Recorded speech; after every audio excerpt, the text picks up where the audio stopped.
дар мавҷ барномаи иттилоотии хабар.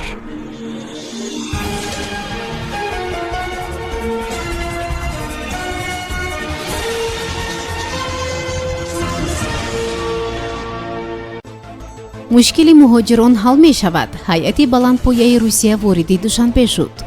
вазорат аз 20 рӯзи нақшаи даъват гуфт. сафорат шарти вуруди шаҳрвандони Русия ба Тоҷикистонро изҳор дошт. оғози размоиши низомии муштараки Тоҷикистон ва Русия дар вилояти Хатлон.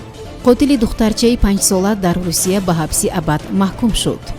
ба иттилои дафтари матбуоти вазорати меҳнат ва шуғли аҳолии кишвар, ҳайати кории ҳукумати Русия таҳти роҳбарии муовини вазири корҳои хориҷии Русия Андрей Руденко бо мақсади баррасии масъалаҳои марбут ба самти муҳоҷирати меҳнатӣ ба Тоҷикистон ташриф оварданд. манбаъ таъкид доштааст ки санаи 19 апрели соли равон таҳти раёсати муовини вазири меҳнат, муҳоҷират ва шуғли аҳолии Тоҷикистон Шаҳноза Нодири Анвар, роҳбари ҳайати Тоҷикистон ва муовини вазири корҳои хориҷии Русия Андрей Руденко, роҳбари ҳайати Русия ҷаласаи корӣ доир ба масъалаҳои ҳамкорӣ миёни Русия ва Тоҷикистон дар самти муҳоҷирати меҳнатӣ баргузор гардид.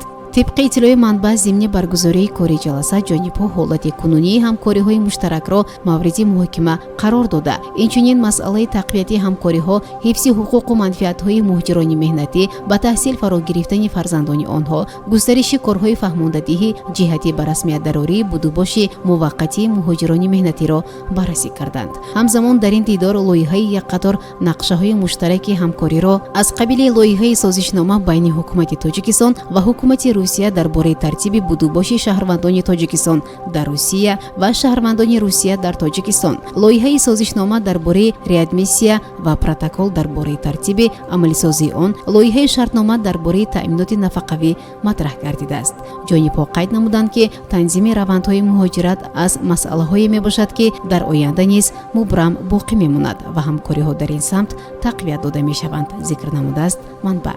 гуфта шудааст ки дар рафти гуфтушунидҳо вазъи кунунӣ ва дурнамои ҳамкориҳои Тоҷикистону Русия дар соҳаи муҳоҷират муфассал муҳокима шуда, масъалаҳое ки ҳалли фавриро тақозо мекунанд баррасӣ гардиданд. ҳамчунин дар мулоқот доир ба лоиҳаҳои санадҳои ҳамкорӣ ки дар баррасии ҷонибҳо қарор доранд мубодилаи афкор сурат гирифт. қайд карда шудааст ки дар фарҷоми музокирот ки дар фазои дӯстона ва созанда баргузор гардид, протокол ба имзо расид.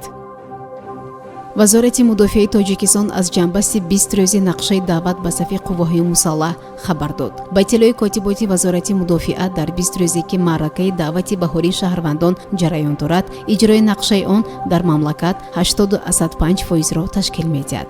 гуфта мешавад, вилояти мухтори Кӯҳистони Бадахшон дар нахустин рӯзи даъват аввалин шуда дар ҷумҳурӣ нақшаи пешбинишударо 100% иҷро кард. ҳамзамон 4 навоҳии пойтахт низ рӯзи 10 апрел нақшаро иҷро карданд. вилояти Суғд то ҳол 67% нақшаро адо намудааст ки ин рақам миёни вилояту шаҳрҳои Тоҷикистон камтарин аст. зимнан нақшаи даъватро ноҳияҳои тобеи марказ 91% ва вилояти Хатлон 79% иҷро намуданд. шаҳрвандони Русия имкони вуруд шудан ба ҷумҳурии Тоҷикистонро доранд, аммо бо як шарт, менависад ТАСС бо истинод ба сафорати Тоҷикистон дар Москав. ба иттилои манбаъ, шарти асосии вуруд шудани шаҳрвандони рус ба Тоҷикистон доштани ташхиси сиҳатӣ аз коронавирус аст. маврид ба зикр аст ки шурӯъ аз 1 апрел равобити ҳавоӣ миёни Тоҷикистон ва Русия кушода шуд. ҳоло миёни Душанбе ва Москав дар як ҳафта ҳамагӣ 2 парвози мустақим роҳандозӣ шудааст ки онро ширкатҳои ҳавонавардии Somon Air ва Ютер анҷом медиҳанд.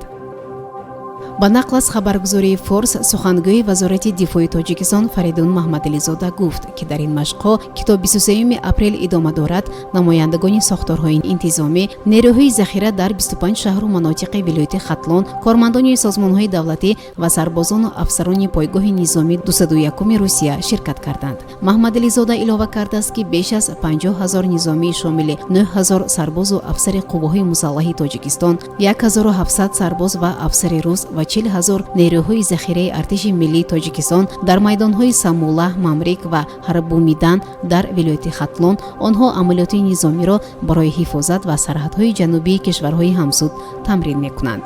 ба гуфтаи ӯ тимҳои фармондеҳии вазорати дифои тоҷикистон ва ситоди марказии минтақавии низомии ниҳоди дифоии Русия бар марҳалаи поёни ин машқҳои низомӣ назорат хоҳанд кард. дар ин тамрин ҳамчунин тақрибан 70 мошини зерехпӯш, 780 мошин, 250 тӯп ва 20 ҳавопаймо истифода мешавад.